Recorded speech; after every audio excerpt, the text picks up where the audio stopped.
Philip Wollen.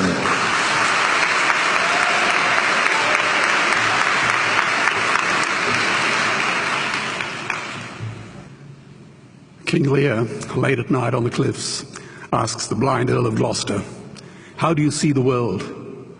And the blind man Gloucester replies, "I see it feelingly." And shouldn't we all? Animals must be off the menu because tonight they are screaming in terror in the slaughterhouses, in crates and in cages, vile, ignoble gulags of despair. You see, I heard the screams of my dying father as his body was ravaged by the cancer that killed him. And I realized I'd heard those screams before. In the slaughterhouse, their eyes stabbed out and their tendons slashed, on the cattle ships to the Middle East, and the dying mother wail as a harpoon explodes in her brain as she calls out to her calf. Their cries were the cries of my father. And I discovered that when we suffer as equals. And in their capacity to suffer, a dog is a pig, is a bear, is a boy. Meat today is the new asbestos, more murderous than tobacco. CO2, methane and nitrous oxide from the livestock industry are killing our oceans with acidic, hypoxic dead zones. 90% of small fish are ground up into pellets to feed to livestock. Vegetarian cows today are the world's largest ocean predators. The oceans are dying in our time. By 2048, all our fisheries will be dead, the lungs and the arteries of the earth. Billions of bouncy little chicks are ground up alive simply because they are male. Only 100 billion people have ever lived. 7 billion people live today. And yet we torture and kill 2 billion sentient living beings every week. 10,000 entire species are wiped out every year because of the actions of one. And we're now facing the 6th mass extinction in cosmological history. If any other organism did this, a biologist would call them a virus.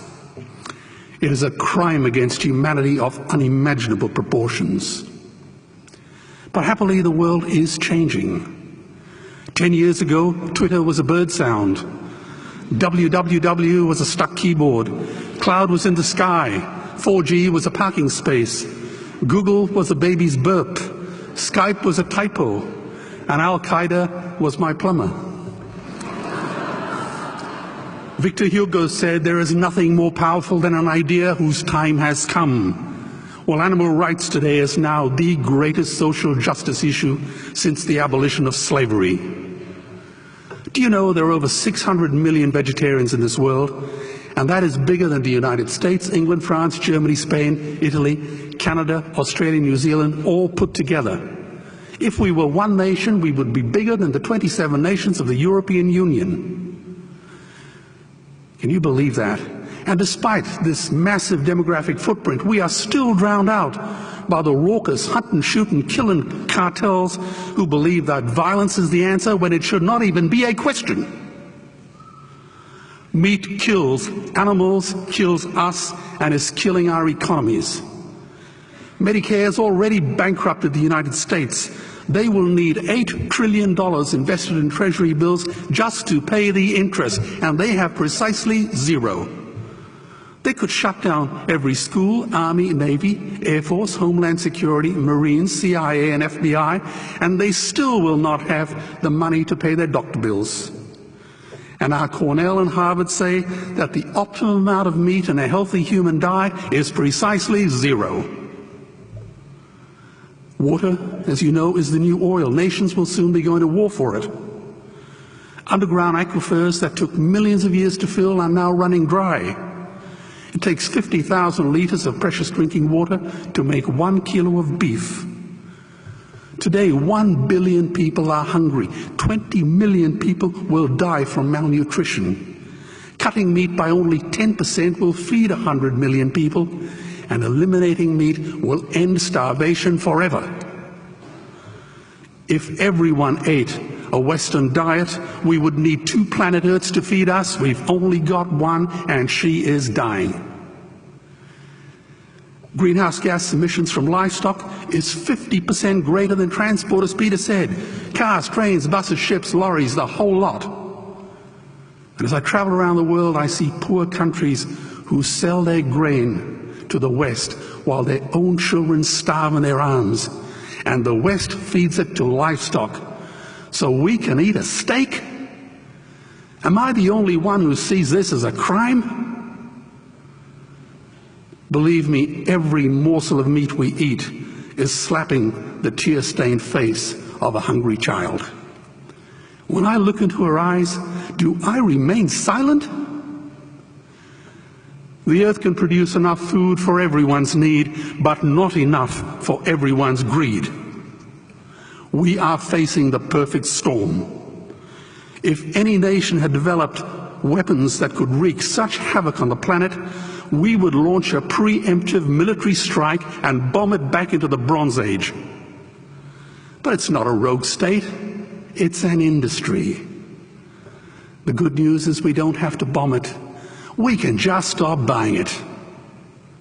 Sir George Bush was wrong. The axis of evil does not run through Iraq, Iran, or North Korea. It runs through our dining tables. Weapons of mass destruction are our knives and forks. Our proposition is the Swiss Army knife of the future. It solves our environmental, water, human health problems and ends cruelty forever. The Stone Age didn't end because we ran out of stones. This cruel, disgusting industry will end because we run out of excuses. Meat is like the 1 and 2 cent coins. It costs more to make than it's worth. And I come from the bush. Farmers are the ones with the most to gain. Farming won't end, it would boom. Only the product line will change. Farmers would make so much money they won't even bother counting it, and I'd be the first to applaud them. Governments would love us.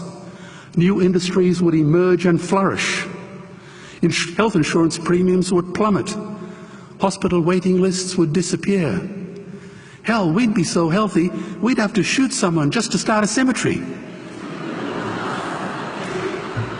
So tonight I have 2 challenges for the opposition. 2 challenges.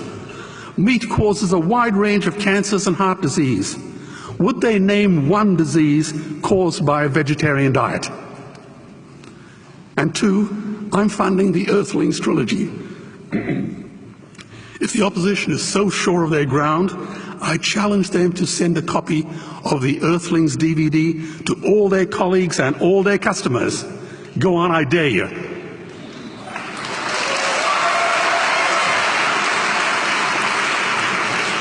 Animals are not just other species, they are other nations, and we murder them at our peril. The peace map is drawn on a menu. Peace is not just the absence of war, it is the presence of justice. Justice must be blind to race, color, religion, or species. If she's not blind, she will be a weapon of terror. And tonight, there is unimaginable terror in those ghastly Guantanamos we call factory farms or slaughterhouses. Believe me, if slaughterhouses had glass walls, we wouldn't be having this debate tonight. You see, I believe another world is possible.